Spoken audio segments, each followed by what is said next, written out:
Livro O Nome de Jesus, de Kenneth Reagan. Prefácio. Em fevereiro de 1978, estava ensinando em nosso seminário anual no Centro de Treinamento Bíblico Rema, Tulsa, sobre oração. Este é um seminário aberto. O público, e não somente o corpo discente, frequentam. Certa noite, enquanto eu ministrava ao povo na fila de cura, o Senhor falou para mim de modo muito específico a respeito de eu ensinar um seminário sobre o nome de Jesus. Este seminário veio a ser o conteúdo deste livro. Naquele tempo, eu pregava sobre o assunto maravilhoso, mas nunca realmente tinha ensinado extensivamente sobre ele. Comecei a pesquisar para ver o que poderia achar escrito sobre o assunto. Outras pessoas, afinal, também têm revelações da parte de Deus. Fiquei atônito ao perceber quão pouca matéria impressa tinha a respeito deste assunto. O único livro bom que achei dedicado inteiramente ao assunto é o de E.W. Kenoi, The Wonderful Name of Jesus, o maravilhoso nome de Jesus. Aconselho você a adquirir um exemplar deste livro. É conhecimento pela revelação. É a palavra de Deus. O Sr. Kenoi foi para o lar celestial ficar com o Senhor em 1948. Foi só em 1950 que fiquei conhecendo seus livros. Um irmão no Senhor me perguntou: "Você já leu uns livros do Dr. Kenoi?" Respondi: "Nunca ouvi falar dele." Disse ele: "Você prega a cura e a fé exatamente como ele o faz." Deu-me alguns dos livros de Kenoi. Realmente, ele pregava a fé e a cura exatamente como faço. Afinal de contas, se alguém prega o novo nascimento e a outra pessoa prega o novo nascimento, forçosamente será igual. Há um só novo nascimento. De modo semelhante, se você prega a fé e a cura, e quero dizer, a fé bíblica e a cura bíblica, tem que ser a mesma coisa. Talvez tenhamos modos diferentes de expressá-la, mas é de acordo com a palavra de Deus, é a mesma verdade. Comecei, pois, a verificar a vida do Sr. Kenoi. A Bíblia nos ensina que devemos ser imitadores daqueles que, pela fé e pela longanimidade, herdam as promessas. Hebreus 6:12.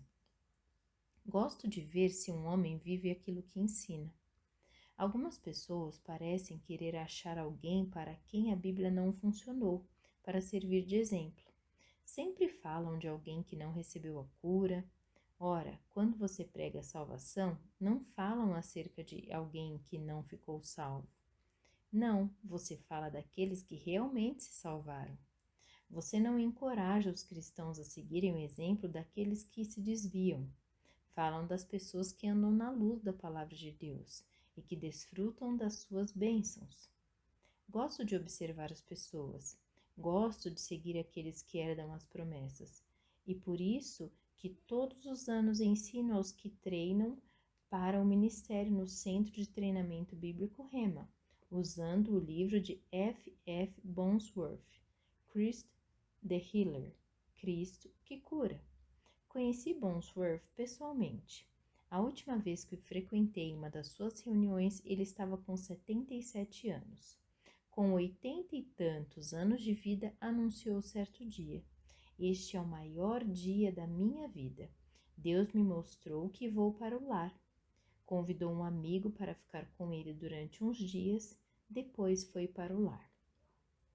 Kenoi também foi para o lar celestial para estar com o Senhor, sem doença nem enfermidade, com idade de quase 81 anos. Estava dando aulas bíblicas na Califórnia do Sul pouco antes da sua morte, ensinando várias vezes por dia. Sua filha Ruth Honsworth, que manteve seu ministério e seus escritos mais ativos do que nunca, disse que os jovens da equipe que viajava com ele tinham dificuldade de manter o ritmo dele. Acabara de escrever The Hidden Man of the Heart, o homem oculto do coração, e voltou para casa a fim de descansar um pouco. Certa manhã, sua esposa e sua filha lhe perguntaram o que queria comer no de jejum. Respondeu: Vocês, moças, vão à frente e comam. Não acho que vou comer neste momento. Pouco tempo mais tarde, estava no lar celestial com o Senhor. Foi para o lar segundo a maneira bíblica, sem doença nem enfermidade. No seminário sobre o nome de Jesus que dirigi em abril de 1978, citei livremente o livro de E.W. Kenoi, The Wonderful Name of Jesus. Gosto especialmente da sua maneira de agrupar as escrituras para o estudo. Gosto do seu esboço. Reconheço aqui o meu profundo apreço pelo conhecimento de revelação que Deus lhe deu a respeito deste nome maravilhoso, pela disposição e obediência para ensinar e viver esta revelação. Quero também expressar meu apreço especial a Ruth Onsworth pela sua dedicação em divulgar a mensagem na forma impressa e por nos ter dado licença para citar o livro dele em nosso livro, para a edificação do corpo de Cristo, para a glória de Deus Pai. Capítulo 1. O nome de Jesus. E.W. Kenoi começou seu livro The Wonderful Name of Jesus com este relato pessoal. Certa tarde, enquanto eu dava uma preleção sobre o nome de Jesus, um advogado me interrompeu e perguntou: Você quer dizer que Jesus nos deu a procuração, o direito legal de usar o seu nome? Disse-lhe: Irmão, você é advogado e eu sou leigo. Diga-me, Jesus nos deu a procuração? Ele disse: Se a linguagem significa alguma coisa, então Jesus deu à igreja a procuração. Perguntei-lhe então: Qual é o valor dessa procuração? Respondeu: Depende de quanta coisa há por detrás dela, quanta autoridade, quanto poder este nome representa. Então comecei uma busca para descobrir quanto poder e autoridade Jesus tinha. Todo o poder e toda a autoridade que Jesus teve está investido em seu nome. A pergunta é: temos procuração para usar o seu nome? A palavra de Deus ensina que temos. Ele disse que podemos usar o seu nome para lidar com demônios. Ele disse que podemos usar o seu nome para ministrar a cura. Na realidade, é aí que está o segredo, no uso desse nome. Temos dependido demasiadamente da nossa própria capacidade de libertar alguém, quando na realidade é o nome que o faz, que nós escreveu. A medida da sua capacidade, a medida da capacidade do Senhor Jesus Cristo, é a medida do valor deste nome. E tudo quanto está investido neste nome nos pertence, porque Jesus nos deu o uso incondicional do seu nome. O nome na oração. Jesus disse, a respeito do uso do seu nome na oração: Até agora nada tendes pedido em meu nome. Pedi e recebereis, para que a vossa alegria seja completa. João 16, 24. Até agora quer dizer até o tempo presente. Noutras palavras, até o momento em que Jesus falava aqui aos discípulos, nada tinham pedido em seu nome. Agora, ele está falando a eles acerca de um novo dia sobre a terra e está dizendo a eles: Pedi e recebereis, para que a vossa alegria seja completa. Não pedimos por amor de Jesus. Pedir por amor de Jesus não é pedir em seu nome. Estamos pedindo em prol de nós mesmos. Não é Jesus quem precisa da cura. Somos nós que precisamos da cura. Não é Jesus quem precisa de uma resposta à oração. Somos nós que precisamos. Devido a uma falta de conhecimento nesse sentido, muitas orações têm sido destruídas e não funcionaram, porque foram oradas por amor de Jesus, ao invés de em nome de Jesus.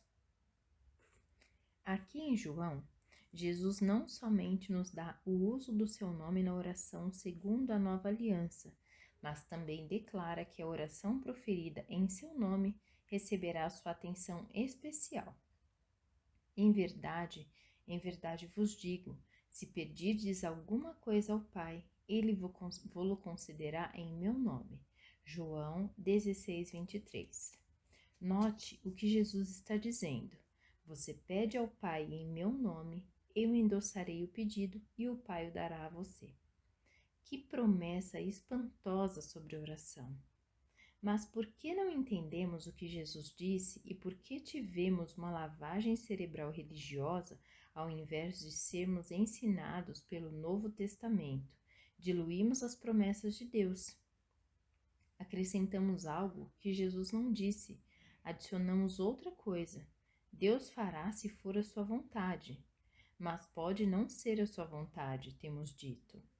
Não se acha esse tipo de conversa no Novo Testamento.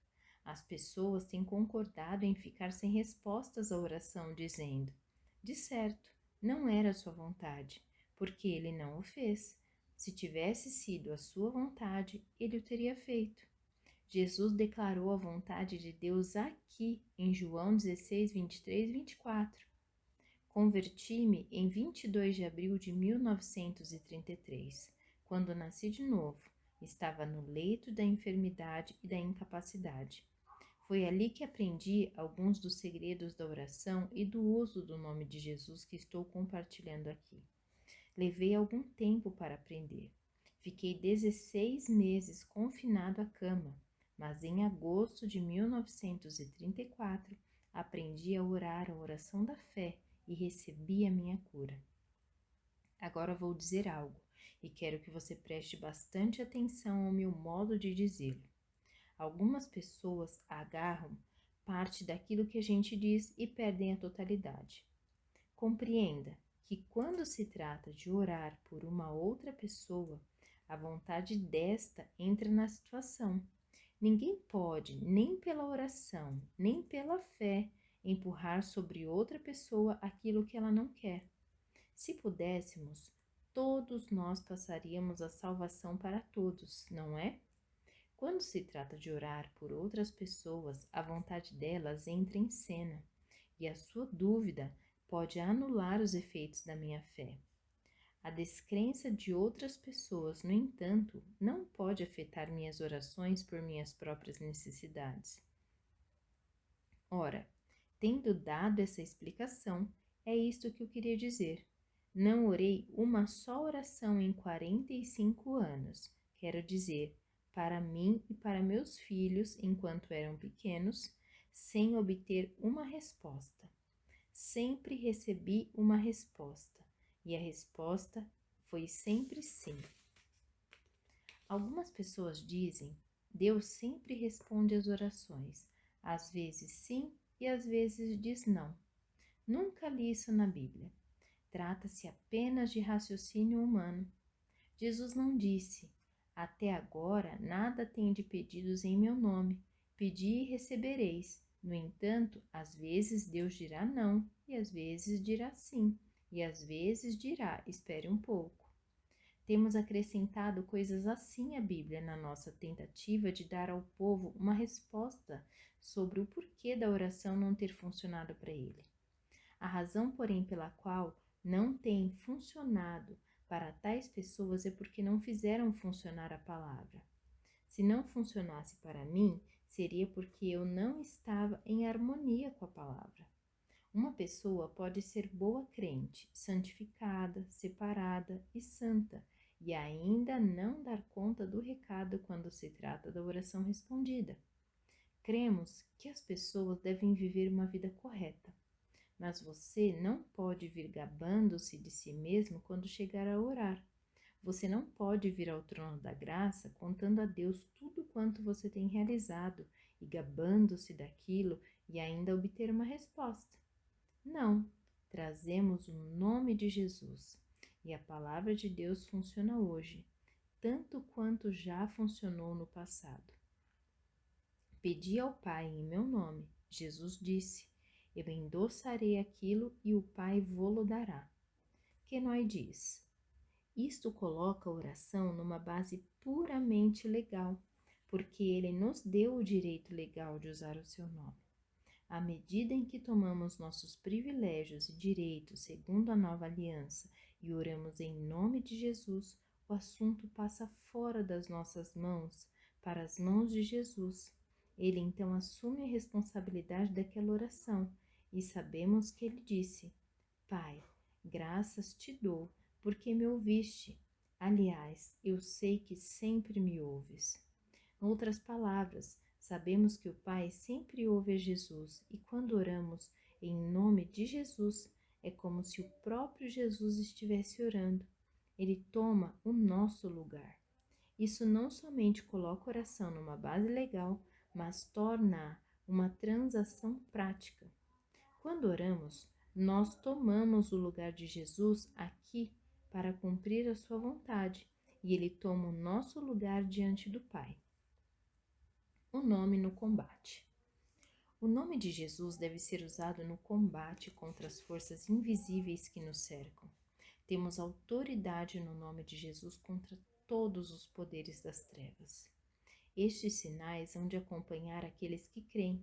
Em meu nome expelirão demônios, falarão novas línguas, pegarão em serpentes, e se alguma coisa mortífera beberem, não lhes fará mal. Se impuserem as mãos sobre os enfermos, eles ficarão curados. Marcos 16, 17 e 18. Gosto da tradução que diz: esses sinais hão de acompanhar. Alguém que segue você está andando atrás de você, mas quem acompanha você está andando lado a lado com você. Essa tradução concorda com a escritura que diz que somos cooperadores com ele. 2 Coríntios 6:1.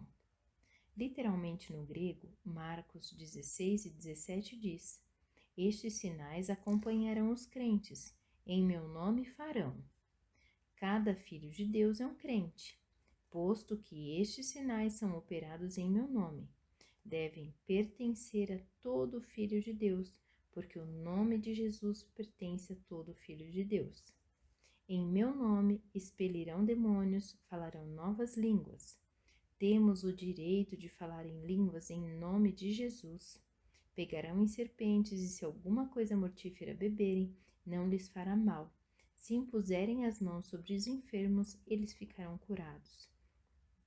Aqui diz Kenyon: Jesus está revelando a sua parte na grande comissão. Examinaremos aquele grandioso documento em Mateus.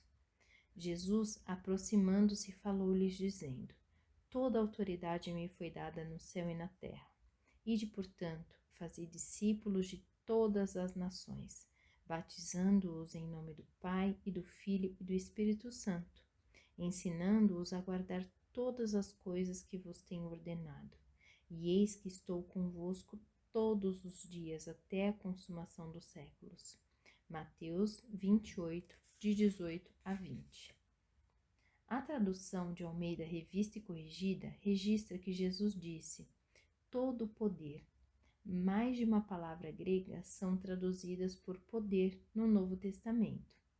O Expository Dictionary of the New Testament Words, de W. E. Vine, demonstra que a palavra traduzida por poder, neste caso, é uma palavra mais frequentemente traduzida por autoridade. Assim dizem muitas traduções. Jesus disse: toda a autoridade me foi dada no céu e na terra. Ora, se você parar de ler exatamente aí, você talvez se regozije dizendo: graças a Deus, Jesus tem autoridade. Ele tem autoridade no céu e na terra. Pode fazer tudo quanto ele desejar. Depende dele, porque ele a tem. Mas isso não é tudo quanto Jesus disse. Imediatamente ele autorizou a igreja a sair em seu nome. Toda a autoridade me foi dada no céu e na terra. Ide, portanto. Certo pastor escreveu para mim, após eu ter aparecido no programa de televisão O Clube dos 700, ele sempre fora ensinado a crer que se Deus quer fazer alguma coisa, ele a faz. Ele tem autoridade, ele tem o poder, é só deixar por conta de Deus. No entanto, havia doença no lar deste pastor. Havia depressão mental na sua própria vida. Simplesmente aceitava a ideia de que Deus estava operando alguma coisa. Assim foi prosseguindo no ministério daquele jeito durante anos, deprimido e oprimido pessoalmente, e com doenças e enfermidades na sua família. Havia anos que não obtivera vitória alguma em sua vida, mas escreveu-me: Deus já estava lidando comigo e acho que eu estava bem pronto a ouvir o que você disse. Deus estava procurando levar a verdade ao espírito deste pastor, e isso não cabe tanto a Deus no que diz a respeito às questões desta terra quanto cabe a nós. Escreveu: Quando você começou a falar algumas coisas, meus olhos foram abertos. Comecei a ver. Parecia que o Senhor falava ao meu coração e dizia: é isso que eu tenho procurado dizer o tempo todo. Por nossa mente ter sido educada de determinada maneira, às vezes nos é difícil escutar com o nosso coração. Estou começando a perceber, disse ele, que cabe a nós fazer algo a respeito dessas situações que existem, que ele nos autorizou a fazer assim. Fazendo um resumo, é isso que Jesus disse: toda autoridade me foi dada no céu e na terra. Agora estou autorizando vocês, estou enviando vocês para fazerem discípulos de todas as nações. E eis que estou com vocês sempre. Como ele está conosco, voltemos para o capítulo 18 de Mateus. Em verdade também vos digo que, se 2 dentre vós sobre a terra concordarem a respeito de qualquer coisa que porventura pedirem, ser-lhes-á concedida por meu Pai que está nos céus. Mateus 18, 19. Que versículo maravilhoso! É uma declaração maravilhosa dos fatos. Mas penso que não percebemos o que Jesus está dizendo, pois tiramos aquele versículo do contexto e o citamos isoladamente. Afinal de contas, é no versículo seguinte que ele nos dá a razão e o segredo. Porque onde estiverem 2 ou 3 reunidos em meu nome, ali estou no meio deles. Mateus 18, 20. Aleluia! Ora, aqui também, quando pegamos o versículo 20 e o tiramos do seu contexto, citando-o sozinho, o que dizemos é certo, sem dúvida, mas deixamos a impressão de que este é o impacto total do versículo. Um exemplo disto é quando nos reunimos num culto da igreja e dizemos: o Senhor está aqui, porque ele disse: onde estiverem 2 ou 3 reunidos em meu nome, ali estou. Isso é verdade, em certo sentido, mas não é realmente aquilo que fala nesse versículo. Não está falando a respeito de um culto na igreja. Está falando daqueles 2 na terra que estão de mútuo acordo. Está revelando porque isto vai funcionar para aqueles 2, ou até mesmo para um terceiro. Em verdade, também vos digo que se 2 dentre vós sobre a terra concordarem a respeito de qualquer coisa que porventura pedirem, ser-lhes-á concedida por meu Pai que está nos céus. Porque onde estiverem 2 ou 3 reunidos em meu nome, ali estou no meio deles. Ali estou. Ele está bem presente para garantir que aquilo que aqueles 2 ou 3 concordarem venha a acontecer. Agora, voltemos de novo para o capítulo 28 de Mateus, onde ele disse: eis que estou convosco sempre. Como ele está conosco? Bem, ele disse que onde aquelas 2 ou 3 pessoas concordarem a respeito de qualquer coisa que pedirem, em meu nome, ali estou no meio deles. Este é o segredo. Ele está conosco no poder e na autoridade do seu nome. Os recursos de Jesus. E.W. Kenyon faz declarações poderosas e depois lança um desafio emocionante à igreja. Quando Jesus nos deu o direito legal de usar este nome, o Pai sabia tudo quanto o nome subentenderia quando fosse sussurrado na oração. E é a sua alegria reconhecer esse nome. Portanto, as possibilidades abrangidas nesse nome estão além do nosso entendimento. E quando ele diz à igreja, qualquer coisa que porventura pedirem ao Pai em meu nome, está nos dando um cheque assinado cobrável aos recursos do céu e nos convida a preenchê-lo. Valeria a pena se a igreja começasse um estudo exaustivo do recurso de Jesus, a fim de avaliar a medida das riquezas que este nome oferece a ela hoje. Os cristãos estão onde estão na vida porque preencheram sua própria passagem, ou seu próprio cheque, por assim dizer, para chegarem até lá.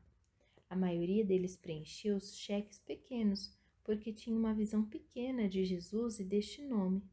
Outras poucas, quando foi necessário, assinei meu nome num cheque e deixei para outra pessoa preenchê-lo.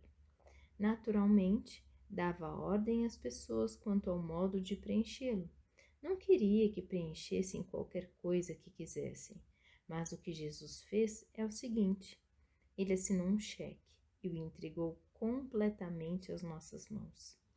Há pessoas em demasia que preencheram um cheque no valor de 1.000 cruzados, pensando que estavam sendo humildes, quando deveriam ter preenchido uma soma de 100 milhões de cruzados.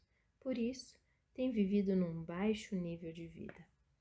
Jesus deu este cheque aos pastores das congregações locais, por exemplo, dizendo: é só vocês preencherem. Eles, pois, o preencheram no valor de poucos cruzados e durante 25 anos instalaram-se numa construção mal acabada que envergonha o nome de Jesus. Era só isso que o seu nome conseguiu fornecer? Nas vidas individuais, a mesma verdade é aplicável. Muitos cristãos, nascidos de novo e cheios de espírito, vivem num baixo nível de vida, vencidos pelo diabo. Na realidade, falam mais no diabo do que em qualquer coisa. Cada vez que contam uma desventura, exaltam o diabo. Cada vez que contam quão doente se sente, exaltam o diabo. Ele é o autor das doenças e das enfermidades, e não Deus. Cada vez que dizem, parece que não vamos conseguir, exaltam o diabo. Não, falemos de Jesus, falemos do nome de Jesus. Ele nos deu individualmente um cheque assinado dizendo, preencha-o. Deu-nos um cheque assinado cobrável aos recursos do céu. Nossa vida se transforma se fizermos um estudo exaustivo dos recursos de Jesus, a fim de avaliar a medida da riqueza que este nome contém para a igreja e para todo crente hoje. Se tivermos um nome em baixa estima, com pouco respeito, não esperaremos muita coisa, porque não sabemos aquilo que nos pertence.